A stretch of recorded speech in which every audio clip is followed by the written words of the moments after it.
Hello everyone, take সেকশনে আপনাদের সবাইকে স্বাগতম। আমি মুকুল সম্রাট আছি আপনাদের সাথে। তো আজ আমি আপনাদের সাথে ইমোর একটা সিক্রেট টিপস শেয়ার করব।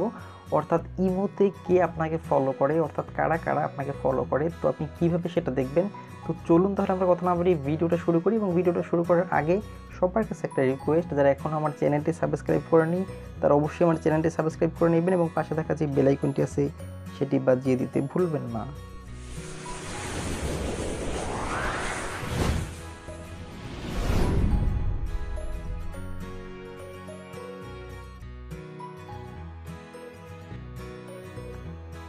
তো ফ্রেন্ডস, আমরা যদি আমাদের ইমো এর ফলোয়ারগুলো দেখতে চাই, তো তাহলে আমাকে সর্বপ্রথম যে কাজটা করতে হবে, আমাকে ইমো চলে যেতে হবে।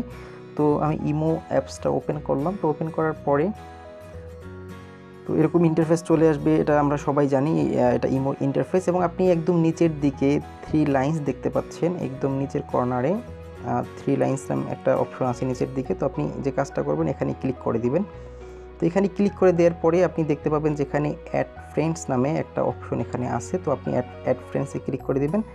তো অ্যাড ফ্রেন্ডসে ক্লিক করে দেওয়ার পরে আপনাকে এখানে 3 নম্বর option people who added me, অর্থাৎ এখানে কারা কারা আপনাকে অ্যাড করে রেখেছে এবং আপনার স্টোরিজগুলো তারা দেখে বা আপনাকে তারা ফলো করে। আপনি কখন অনলাইনে এসেছেন বা অনলাইনে কখন থাকেন বা অনলাইন থেকে কখন আপনি চলে গেলেন, তো এই বিষয়গুলো কারা দেখে, অর্থাৎ এখানে ওই সমস্ত পিপলগুলো আছে যারা আপনাকে অ্যাড করে রেখেছে, কিন্তু আপনার সাথে এদের অ্যাড নাই, অর্থাৎ আপনি অ্যাড করেন নাই। তো আপনি যদি এখানে ক্লিক করেন, তো এখানে ক্লিক করলে আপনি টোটাল এরকম লিস্ট দেখতে পারবেন, অর্থাৎ কারা কারা আপনাকে ইমোতে ফলো করে। তো ফ্রেন্ডস, আপনাদের জন্য আজকে এই ছোট্ট টিপসটা ছিল। আশা করি এটি সবার ভালো লাগবে। এবং আপনি যদি চান যে এদের কাউকে আপনি এখন অ্যাড করবেন, তো আপনি চাইলে আপনি ওখান থেকে কিন্তু অ্যাড করে নিতে পারবেন।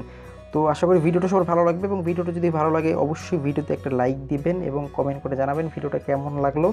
তো দেখা হবে পরের ভিডিওতে। সে পর্যন্ত সবাই ভালো থাকুন। খোদা হাফেজ।